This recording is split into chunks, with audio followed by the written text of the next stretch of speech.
Just explaining the status of the International Monetary Fund loan and possible reasons for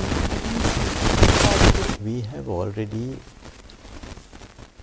completed the negotiations as far as the IMF is concerned. The ball is fairly and squarely on their court now. We have also ensured that whatever factors that need to be fulfilled have been done. So we believe that it's only a matter of time before the IMF will disperse this loan. The loan is a right of Sri Lanka as long as we are a member of the IMF. We have the right to seek the standby arrangement from them.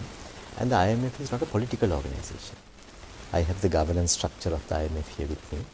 It sets out the decision-making process of the IMF. There is nothing political about it.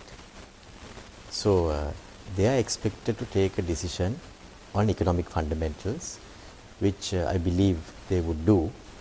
And although there has been some talk of certain countries to give a different dimension to this whole exercise, I think sooner or later the IMF's normal governance structure will prevail and Sri Lanka would be able to access this loan as had been contemplated in the last few months. And do you think Sri Lanka is fully dependent on this loan, or can we really do maybe without? It's like asking a farmer whether he can cultivate with the loan or not.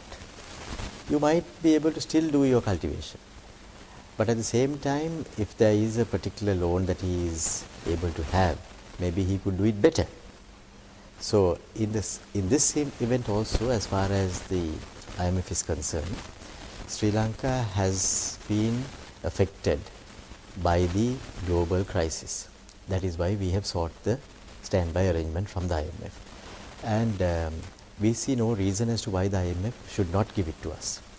And they have in fact given us every indication that it would be forthcoming. At the same time, if it doesn't come through for whatever reason, Sri Lanka is not helpless. We have indicated on many occasions that we will not only depend on plan A, that we will have plan B and a plan C and sometimes even a plan D.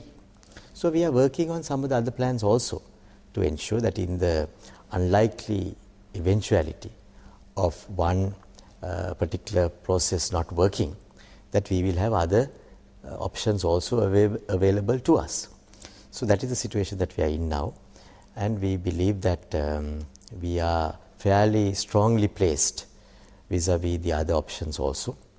But this is the cheaper as well as the most appropriate option, and we hope to access this. But in the event that it is not forthcoming or it is delayed, we are not helpless.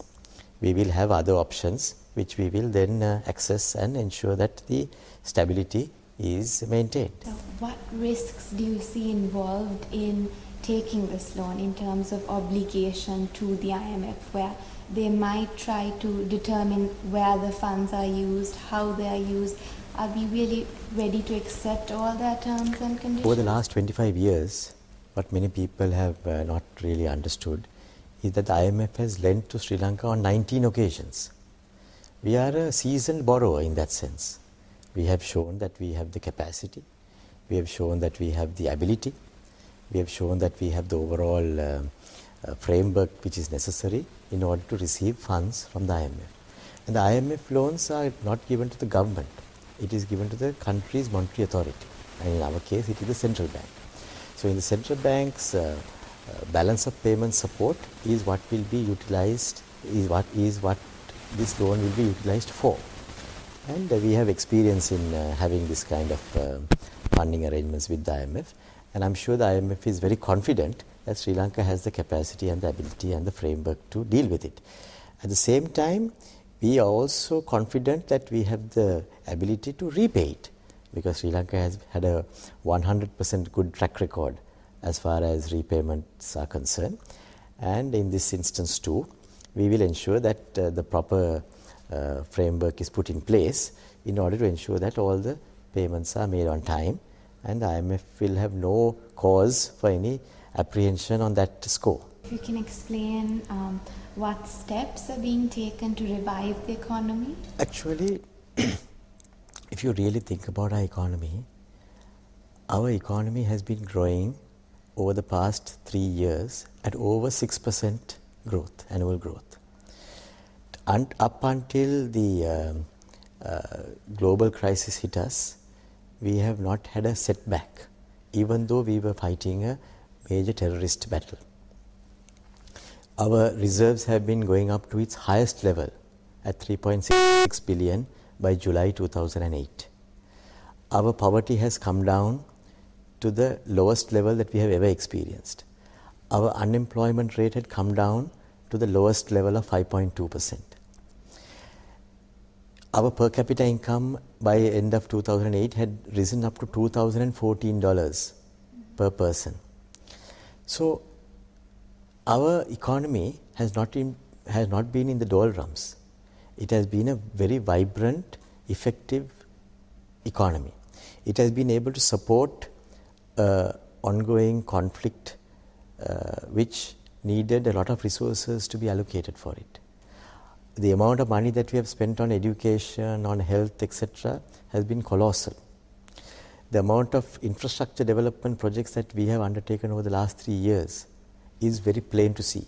Not only the big projects that you saw right over my window, the project like the South Colombo Harbour.